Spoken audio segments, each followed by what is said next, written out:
Before we get into why you clicked on this video, just watch these clips. I had a lot of friends in India. I left everyone and I went abroad. I miss every part of me being me. I miss having the conversation with people. I miss the part of going to the grocery store without driving a car. I think I was a bit lost also. I kind of had lost my spark in those years because I kind of was going through that identity crisis of who am I? I'm putting on this accent. I'm in a new country. My friends they're all in India and they're all together and I'm not there.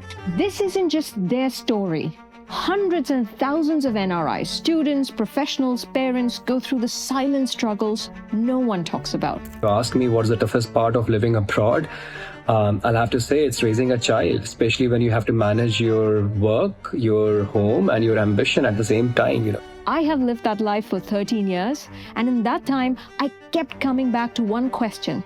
Am I actually doing okay here? Turns out there are subtle signs. These signs weren't just about my salary or my net worth. Rather, these are quiet, subtle, overlooked signs that might tell you that you're doing better than you think. So if you have ever felt unsure about your journey abroad, this video will show you exactly what to look for. Welcome to NRI Shaala. I'm Malvika, and this is where we navigate NRI life together.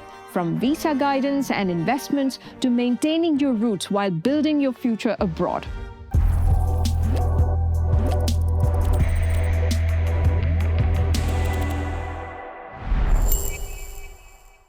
The first sign isn't obvious, but it happens to almost everyone.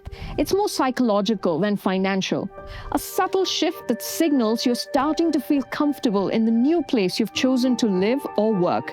In the beginning, especially for most of us Indians, our instinct is to get the best deal on everything. You look at a $2 coffee and instantly convert it in your head. 160 rupees for this. Back home, I get a whole meal for that. Suddenly, even the simplest things feel overpriced, and every purchase comes with a tiny sting. But then one day, without even realizing it, you stop doing the math. That $2 coffee isn't 160 rupees anymore. It's just a coffee. That's the first hidden sign you're settling in.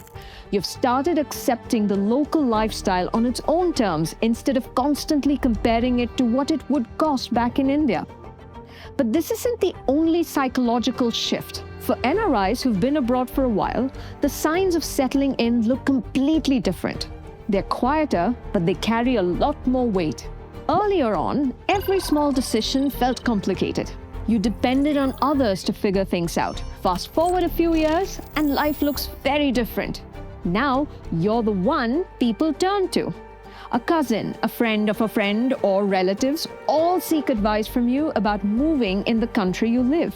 That's a subtle but powerful sign that tells you you're now psychologically ready to build your life here.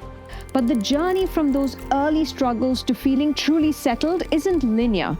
You pass through a series of financial, career, and lifestyle hurdles. Some so overwhelming they can make you question if moving abroad was the right choice at all.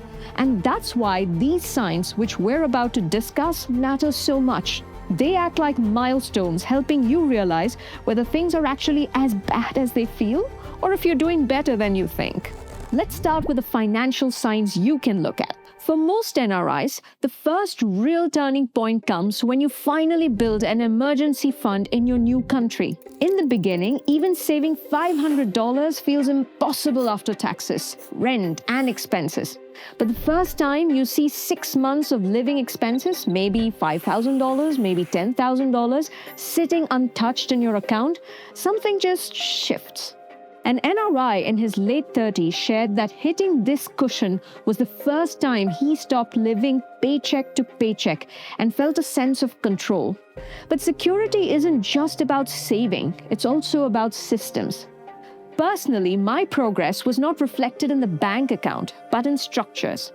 Budgeting my expenses, automating investments into a 401k, mutual funds, picking up rental real estate that covers its own mortgage. This signals that it's no longer random. There's a structure behind your money. The third sign carries more emotional weight than numbers alone. That is your first big purchase. For many NRIs, it's buying your first car abroad. Buying your first car abroad is more than just a purchase. It's a statement that you plan to stay for a while. Commuting became easier. Weekend trips opened up, and for the first time, you felt independent. For others, it's buying a home or furnishing a rental nicely, choices that signal you're investing in your life abroad, not living like it's temporary. Lastly, another overlooked indicator is when you start planning for retirement. Early NRIs often delay investments, thinking they'll sort it out later, which is a mistake. Investing in a pension plan or college fund for kids are quiet but powerful indicators that you have shifted from short-term survival to long-term wealth. But here's the thing most people don't realize. It's never just about numbers. It's when you can send money home without thinking twice. Or when tax forms don't scare you anymore because your systems are sorted. And sometimes it's where we work and what we do. Which brings us to another set of signs, the ones hidden in your career and work life. In the early years, most immigrants hustle endlessly. You grab every overtime shift, avoid taking leave, and constantly worry about proving your worth. But there came a time in my life when I realized I wasn't working just for survival anymore. I could switch roles without stressing over mortgages and car loans or monthly bills. That was just one small realization for me that I was doing well abroad. But there are other subtle signs that doesn't even involve money that could help you realize you're going on the right path. In the first couple of years, it can feel like you're scrambling, stuck in entry roles, relearning how to network, and proving yourself in a new culture. But a subtle turning point comes when you no longer feel like an outsider at work. One Reddit user shared that their career only started to feel on track after they began socializing more with colleagues and joining meetups. Work stopped feeling stagnant, and life outside of it kick-started too. That quiet shift from just the new guy to being seen as a valued team member is one of the clearest signs you're moving in the right direction. On the other hand, many NRIs recall a time when they finally felt on par with local peers. This can happen when your visa status stabilizes, maybe you move from a restrictive visa to a longer-term one, or get on a path to residency. For many NRIs, so much of their early career abroad revolves around visa anxiety. Working extra hours, avoiding job changes, and staying quiet even in toxic environments just to keep status safe. That's why it is also recommended to learn more about the visa and its restrictions and freedom under them. Lastly, another subtle milestone is when you build a professional network in your industry or city. Early on, you might only know your immediate team. And now, if you can tap a network of contacts for job leads or advice, you've created social capital that wasn't there in year one. But here's the thing. Even if your career is on track, visa sorted, and finances stable, many NRIs hit another wall. Life outside work can still feel incomplete. That's why the social and lifestyle signs matter just as much. One 32-year-old NRI shared on Reddit how, despite earning well in the US, he felt like he'd lost his identity. He'd moved away from his college friends, didn't have much of a local social circle, and found himself sinking back into the same void even after vacations. It highlights a common reality that financial stability doesn't automatically translate into emotional well-being. And that's why some of the clearest signs you're truly doing well abroad aren't about money or career at all. They're hidden in how you live and whom you connect with. I realized this myself when I could finally afford to move into a safer neighborhood. Often, especially as students, NRIs have to start in cheaper, unsafe zones like Chicago or LA. Being able to afford and upgrade to safer neighborhoods, one where I had access to Indian communities, was a big sign of doing well. And once that foundation is there, other subtle signs start showing up in your everyday life, often without you even noticing. One of the clearest is when you finally have surplus capacity, financial and emotional. I remember paying nearly $5,000 a year for a yoga trainer and a dog training certification just because I wanted to. It wasn't about necessity anymore. That freedom to spend on learning or hobbies without guilt is a quiet but powerful marker of progress. Another lifestyle sign is when the everyday admin stops feeling overwhelming.